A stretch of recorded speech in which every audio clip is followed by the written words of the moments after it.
नमस्कार साथियों, कैसे हैं आप सब। आशा करता हूँ आप सब बढ़िया होंगे और एकदम मस्त होंगे और पढ़ाई में एकदम लगे होंगे। तो देखो, काफ़ी दिनों के बाद हम वीडियो अपलोड कर रहे हैं। इसका कुछ रीज़न है। रीज़न ये है कि मैं अभी जयपुर आया हूँ और नेट की प्रिपरेशन में लगा हूँ, तो टाइम नहीं मिलता है। और अभी कुछ ही यूनिवर्सिटी में जो सेकेंड सेमेस्टर के जो एग्ज़ाम हैं वो स्टार्ट हो चुके हैं, तो उन्हीं का पेपर है। आज आप लोगों के साथ शेयर कर रहा हूँ। वीडियो अच्छा लगे तो लाइक करना, शेयर करना, वीडियो पूरा देखना अच्छे से। और चैनल पे पहली बार आए तो सब्सक्राइब ज़रूर कर लेना, तभी करना जब आपको समझ में आ जाए सारी चीज़ें। तो देखो, ये सेकंड सेमेस्टर का पेपर है। अभी लगा 1 दिन के पहले का पेपर है ये, 2023 का। ठीक है। अब देखो, यहाँ पे इनऑर्गेनिक केमिस्ट्री का ये पेपर है और टाइमिंग पीरियड दे रखा है कि 3 घंटे का है और इतने मार्क्स हैं। इसमें मिनिमम जो पासिंग मार्क्स है वो 21 है और 60 नंबर का ये पेपर है, तो जिसमें से आपको ये इतने नंबर आने चाहिए। अब कई यूनिवर्सिटी में क्या होते हैं, ऑब्जेक्टिव टाइप क्वेश्चन भी चलते हैं, सब्जेक्टिव टाइप भी चलते हैं, तो यही पेपर उस टाइप का है। तो इसमें सेक्शन ए के अंदर क्या है कि उसमें पूछे जाते हैं केवल ऑब्जेक्टिव टाइप क्वेश्चन। अब दूसरी बात एक और बता देता हूँ मैं आपको। कई बच्चों की सबसे बड़ी प्रॉब्लम ये आ रही है कि उनके पास में मटेरियल नहीं है पढ़ने के लिए। तो मैं आप लोगों को सजेस्ट करूँगा कि आप, अगर आपके पास कुछ भी मटेरियल नहीं है तो आप हमें कांटेक्ट करें और आप अपने जो सिलेबस है वो मेरे को सेंड करेंगे। जैसे भी आपका सिलेबस मैच करता है तो आपको हम डेमो देंगे और उन नोट्स के जो प्राइस है वो बताएंगे। तो जिनको लेना है वो आप ले सकते हैं। नंबर ये अपने 90 57 70 15 45। ठीक है। और एक वो स्टूडेंट मेरे को बताएंगे कि भाई आपका रिजल्ट आया है या नहीं आया और कितना परसेंट बना है, कमेंट में ज़रूर बताना। ठीक है। और हमारे चैनल से आपको कितना फ़ायदा हुआ है वो भी बताएंगे। सेकंड सेमेस्टर नहीं, फर्स्ट सेमेस्टर वाले की बात है। ठीक है। तो फर्स्ट सेमेस्टर वाले सारे बता देंगे। अब देखो, इसमें ऑब्जेक्टिव टाइप क्वेश्चन किस तरह से पूछते हैं। इसमें ये पूछा है number of 4d electrons of magnesium 2+।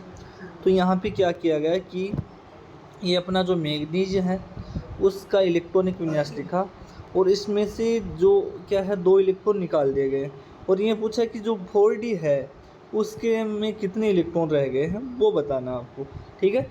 इस तरह से आपको ये क्वेश्चन करना। उसके बाद में दूसरा नेक्स्ट क्वेश्चन ये आया है कि A2 + T1 + T2 ये आपको स्टेट दी गई है और किसकी है, क्रिस्टल फील्ड की।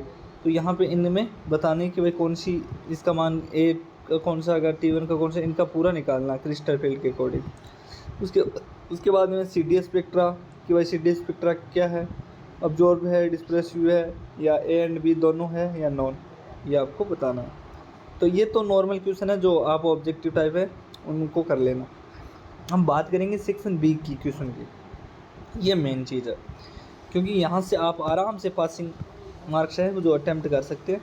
पता है आपको कि 5 नंबर का यहाँ से क्वेश्चन आता है, 5 × 5 क्वेश्चन का, तो 25 नंबर का ये सेक्शन बी आपको पास करवा देगा, अच्छी तरीके से पास करवा देगा आपको। अच्छी तरीके से तैयार कर लोगे ना तब। तो देखो दोस्तों, सबसे इम्पोर्टेंट क्वेश्चन आया है आपका यहाँ पे, वो ये आया है right shorts note on any one of the following. कि भाई ये 2 क्वेश्चन दे दिया आपको, इनमें से एक पे आपको एक नोट्स बनाना है, अच्छी तरीके से इनके बारे में बताना है कि भाई स्पेक्ट्रोस्कोपी ग्राउंड स्टेट क्या होती है, इनके एग्जाम्पल बताने हैं, इनके डायग्राम बताने हैं, तो वो पूरी डिटेल टू डिटेल बतानी है। ठीक है। उसके बाद में मोस्ट इंपॉर्टेंट इफेक्ट आता है, वो है नेफोलियर एरेटिक इफेक्ट।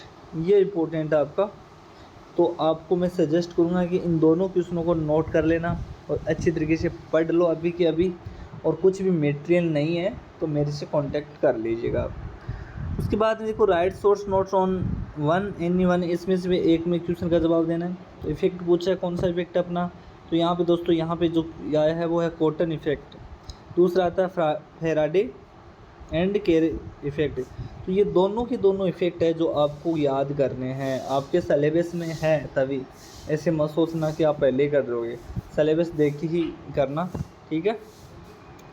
नेक्स्ट है right short notes on any one of the following, जिसमें पूछा गया है कौन सा लॉ है, ये लॉ है अपना कैरी वेज लॉ। ठीक है। किसी में नहीं चलता होगा क्योंकि अलग अलग यूनिवर्सिटी का अलग अलग सिलेबस होता है, तो देख लेना पहले आप। ये इम्पोर्टेंट है, ये सारे में आता है। मैग्नेटिक एक्सचेंज क्रैम्पलिंग वाला क्वेश्चन है, सभी यूनिवर्सिटी के बच्चों के लिए इम्पोर्टेंट है, 100% आते हैं ये सारे क्वेश्चन, ये ज़रूर कर लेना यार। ठीक है, चलो अब आगे चलते हैं। अब नेक्स्ट आते हैं हम इस पेज पे। इसमें देखो 5वां क्वेश्चन क्या बोलता है कि राइट सोर्स नोट एनीवन, वही एक में बताना है।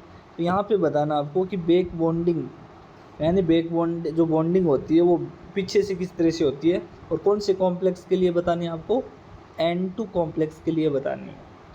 दूसरा नेक्स्ट क्वेश्चन है डाई ऑक्सीजन कॉम्प्लेक्स के लिए भी यहाँ पे आपको इसमें नोट्स बताना है किस तरह से क्या होता है कॉम्प्लेक्स का, मतलब कि भाई इसमें किस तरह से इसकी स्ट्रक्चर बनती है।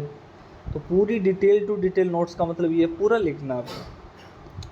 अब आता है यहाँ पे right short notes on any of the following. तो इसमें से एक क्वेश्चन आपको अटैम्प्ट करना है। तो मैं आपको सजेस्ट करूँगा कि ये इंपॉर्टेंट क्वेश्चन है जिसको हम बोलते हैं वार्डे रूल, और ये कार्बोवेरेंस जो मेटलोवेरेंस है इनमें से ये इंपॉर्टेंट क्वेश्चन निकल के आ रहा है जो अपना है कार्बोवेरेंस वाला। ठीक है, तो ये भी आप लोग ज़रूर के ज़रूर अभी के अभी कर लेना इसको नोट, अगर एग्ज़ाम पास में है तो। अब बात करते हैं हम लोग बड़े वाले क्वेश्चन की। ये अगर आप सेक्शन बी और सी करके चले जाओगे तो आराम से अच्छे नंबरों से पास होंगे, क्योंकि आपको नंबर 60 में से 21 नंबर लाने। सेक्शन बी दे रहा है सीधा 25 और सेक्शन सी दे रहा है 30। तो देख लो यहाँ से किस तरह से। अब यहाँ से क्वेश्चन, यहाँ से 15 नंबर के क्वेश्चन आते हैं सीधा का सीधा। तो किस तरह से क्वेश्चन पूछते हैं 15 नंबर वाले, वो चेक कर लो कि what is selection rule, describe the mechanism of break down of spin selection rule and Laporte selection rule. ये है यहाँ पे इलेक्ट्रॉनिक स्पेक्ट्रा का पार्ट से यहाँ से क्वेश्चन निकल के आ रहे हैं, जिसमें सिलेक्शन रूल है, एक लेपार्टे सिलेक्शन रूल है। तो दोस्तों ये इंपॉर्टेंट क्वेश्चन है, इसमें आप लोग अभी के अभी नोट कर लीजिएगा। ये 100% आने की संभावना है अगर आपका सिलेबस में ये मैच कर रहा है तो।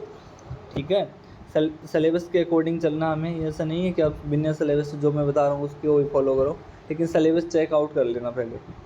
उसके बाद देखो describe the instruments for optical rotatory dispersions and circular dichroism spectroscopy. ये है आपका यहाँ पे वेरी वेरी इंपॉर्टेंट क्वेश्चन, ये कर लेना आप। वो RDC क्वेश्चन है जो पूछा गया है। उसके बाद में explain the phenomena off spin state cross और यूजिंग सूटेबल एग्जाम्पल। तो यहाँ पे पूरा का पूरा जो फिनोमेना बताना है किसके लिए, स्पिन स्टेट क्रॉस को ओवर यूजिंग, और क्या इसके साथ में आपको एग्जाम्पल भी बताना है। ऐसा नहीं कि आप इसके बारे में बता दो कि एग्जाम्पल बताओ नहीं, लेकिन एग्जाम्पल के साथ में बताना है। पूरा का पूरा डिटेल से बताओगे तभी आपको 15 नंबर यहाँ से मिलेंगे, अदरवाइज़ नंबर हैं आपको नहीं मिलेंगे। चलो नेक्स्ट क्वेश्चन की ओर हम बढ़ते हैं। नेक्स्ट क्वेश्चन क्या पूछा वो देखो। तो नेक्स्ट क्वेश्चन ये पूछा कि give the principles route synthesis metal carbonyl complex. तो यहाँ पे आपको बताना है कि भाई जो मेटल कार्बोनिल्स कॉम्प्लेक्स होते हैं वो क्या होते हैं, इनके जो क्या प्रिंसिपल दिए गए हैं, तो वो डिटेल टू डिटेल यहाँ पे बताना आपको।